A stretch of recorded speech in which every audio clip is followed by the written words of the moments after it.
invitados y saludamos al asambleísta social cristiano Vicente Almeida, que está con nosotros. ¿Cómo le va, asambleísta? Buenos días. Buenos días, Javier. Gracias por aceptar esta invitación. En la sesión del municipio, la alcaldesa de Guayaquil cuestionó el tema de la falta de recursos o los recursos que no se les ha entregado al municipio. Son 130 millones de dólares. Mi pregunta va desde el punto de vista del asambleísta social cristiano y el plano legislativo.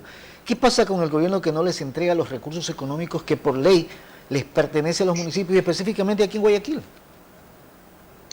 Bueno, Javier, es una absoluta falta del ministro de Finanzas, que lo venimos diciendo desde hace algún tiempo nosotros, los legisladores social cristianos. Vea usted esta ley de ordenamiento fiscal que pasaron hace pocos días en asamblea por el Ministerio de la Ley. No hace otra cosa que dejar desnudadas cuáles son las intenciones del gobierno, no solamente con el municipio de Guayaquil, sino con todos los organismos seccionales, con el Seguro Social, es decir, todo lo que corresponde a las rentas de las ciudades, de las provincias, de los institutos de seguridad social, del ISFA, han sido manoseadas perversamente por parte del ministro de Finanzas. Y lo único que nos lleva a concluir con esto es que hay una total incapacidad en el manejo de los fondos públicos. Vea usted, días atrás, lo que fue anunciado con bombos y platillos por el señor ministro de Finanzas y por el gobierno nacional, de que habían renegociado la deuda, ya fue, gracias a Dios, aceptado por el señor presidente de la República, que no es tal. Entonces, tienen que salir otros organismos internacionales a decirnos que no es verdad lo que el ministro de Finanzas, lo que el equipo económico está diciendo. ¿A qué nos lleva esto, Javier? Solamente a una sola cosa: el gobierno no sabe qué hacer. Económicamente está perdido y los ecuatorianos nos merecemos transparencia y claridad, sobre todo en estos momentos en que la pandemia está haciendo un efecto devastador en la economía de todos los ecuatorianos. Es decir, el manejo económico es cuestionado en los últimos tiempos y eso refleja entonces que, por ejemplo, lo anunciado por el tema de los bonos, que no es tal como se señala. Entonces, el rumbo económico del Ecuador, que tanto se buscaba esa luz al final del túnel, no está llegando. Indudablemente, mire usted que el señor presidente de la República ha tenido que contratar, el equipo económico, porque ya no solamente es el economista Martínez, ahora hay 4 distinguidos ecuatorianos más también formando un consejo económico, tuvieron que contratar a la empresa Lazard francesa y al Citibank para que vengan a renegociar la deuda externa ecuatoriana. Pero ya teníamos antecedentes malos. Para haber pagado al Credit Suisse y al Goldman Sachs en el mes de abril, en plena pandemia, cuando los ecuatorianos se morían del COVID, como actualmente está pasando también en Quito. Entonces, haber pagado 1.300 millones de dólares capital más intereses anticipados hace que hoy por hoy 2 grupos de tenedores de la deuda ecuatoriana, de los bonos, como es el VS y el Stolberg Capital, dicen: ¿por qué nosotros vamos a tener que sacrificar cuando el Ecuador no ha hecho ningún sacrificio? Ni en el pasado ni en el presente, y no vemos que en el futuro lo quiera hacer. Lo cual a usted lo lleva a ver que hay una mala política en la mala política del manejo económico del país. Pero aquí viene lo peor. Ahora en agosto se vencen unos intereses, claro, que vamos a ver qué es lo que va a hacer el señor ministro de Finanzas. La semana pasada, Javier, compareció al Congreso Nacional, a la Asamblea. El ministro de Finanzas.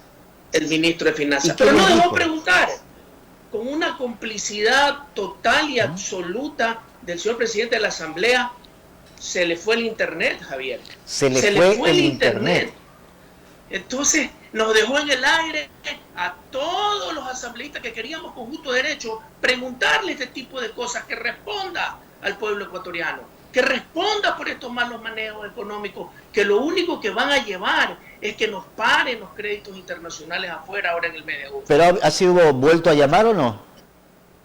Tiene el señor presidente de la Asamblea que continuar con la sesión suspendida, porque la suspendió por falta de internet, y el día de ayer hemos sido convocados a 2 sesiones, a 2 continuaciones de sesiones, que no son estas, sospechosamente. Lo que tiene prioridad para el Estado, lo que tiene prioridad para la economía ecuatoriana, No fuimos convocados, hemos sido convocados para otra cosa el día de mañana. Es decir, ojalá en esta semana el señor presidente de la Asamblea, cuestionado también en estos casos de corrupción que hay ahora, Dios permita que no esté, que no sea verdad, dé trámite a la continuación de esta sesión suspendida y el señor ministro de Finanzas pueda venir a contestar y a aclararle al pueblo ecuatoriano, a decirle la verdad de qué es lo que está sucediendo con la renegociación de la deuda ecuatoriana, Javier. Es decir, ahorita se está como en pausa por el tema de Internet, el que no comparezca el ministro de Finanzas, porque se quedó ahí por el tema tecnológico, más no por otra cosa, pero eso no impide que no se convoque nuevamente a los asambleístas que tienen un derecho a saber qué es lo que realmente está pasando con el manejo económico del Ecuador. Así es, eso es lo honesto, eso es lo claro, hay que ser transparente. En la vida hay que ser transparente, sobre todo cuando se trata de los recursos públicos. Hay que manejar la economía de un país transparentemente. Hay que decirle a los ecuatorianos qué es lo que está pasando. Y hay que aceptar las culpas y los errores cuando se los ha cometido. Y hay que saberlos rectificar y enmendar. Hay que saber escuchar, Javier. Y ese es el problema de este equipo económico que no ha sabido escuchar. Ve usted cómo se burlan los organismos internacionales diciéndole que el Ecuador, al más puro estilo criollo, que el gobierno ecuatoriano celebró el gol antes de que la pelota toque la red. Increíble. ¿Usted cree que estemos sujetos a eso en una renegociación de deuda externa? Claro. No es posible. Ahora, lo otro, y que quiero aprovechar su presencia por esta vía, el tema de la corrupción en el Ecuador. Bueno, ¿hasta cuándo, dicen los ecuatorianos? Uno y dos, se está haciendo, se está investigando, pero ¿dónde están los sancionados? ¿Qué hacemos para tanta situación adversa que tiene el país? Bueno, yo veo una muy buena actuación en la corrupción, en la combatir la corrupción por parte de la Fiscalía General del Estado. Yeah. Hemos tenido los ecuatorianos ejemplos de que ha sido coherente el accionar de la señora fiscal. Lo que no ha sido coherente es la solución a los problemas. Es dónde están estas personas corruptas. Ya deben de estar presas, pero muchos han escapado o a muchos los tienen con grilletes. Yo en la Asamblea Nacional y como miembro de una bancada legislativa hemos dicho en sin número de ocasiones que debemos de ser los 137 legisladores los que demos ejemplo de la honestidad, de la moralidad en el país. Pero no parece ser así, pues, porque también hay algunos asambleístas cuestionados. Algunos, no, Javier, bastantes. Ya, pero queda en la lista, eso es lo que quieren los ecuatorianos. Yo decía el otro día en una entrevista con algún colega suyo, le decía, ya tengo miedo de que si me pongo a contar a los asambleístas desde el inicio de la asamblea de este periodo hasta el actual momento, cuidado, ya son mayoría los que están inmiscuidos en actos de corrupción. Es decir, un bloque de mayoría corrupto. Va a haber una depuración, imagínese. Un bloque de mayoría corrupto, asambleísta. Imagínese. Esto ya, ojalá los ecuatorianos, y aprovecho unos minutos por favor, que tengo su prestigioso programa, ojalá los ecuatorianos en estas nuevas elecciones populares que se van a dar en esta contienda electoral del próximo 7 de febrero, sepan escoger, que escojan a los mejores hombres, a los hombres que no vengan solamente a decirle cosas bonitas, sino lo que le transmitan soluciones, pero soluciones claras y verdaderas, Javier. Ya es hora de que el país tenga buenos gobernantes. Ya que manda su cuñita electoral, hay 4 precandidatos en el Partido Social Cristiano, ¿no? Así es, 5 precandidatos. Javier. 5.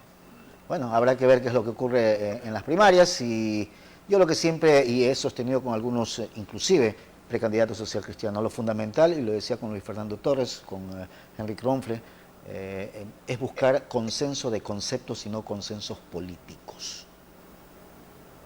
Hay que buscar consenso para el bienestar del pueblo ecuatoriano.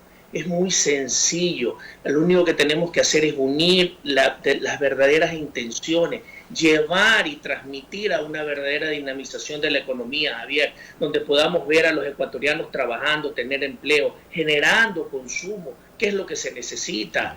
Pero no, aquí lo que quieren es cargar de impuestos y más impuestos. Entonces así no vamos a poder llegar a ningún lado, Javier. Ya la política debe de quedar a un lado y hay que empezar a inaugurar la transparencia y sobre todo la practicidad en la economía en el país. Asambleísta, quiero agradecerle por habernos atendido a esta hora de la mañana. Que tenga buen día. Muchísimas gracias, Javier. Gracias, Vicente Almeida, asambleísta social cristiano, son las 7.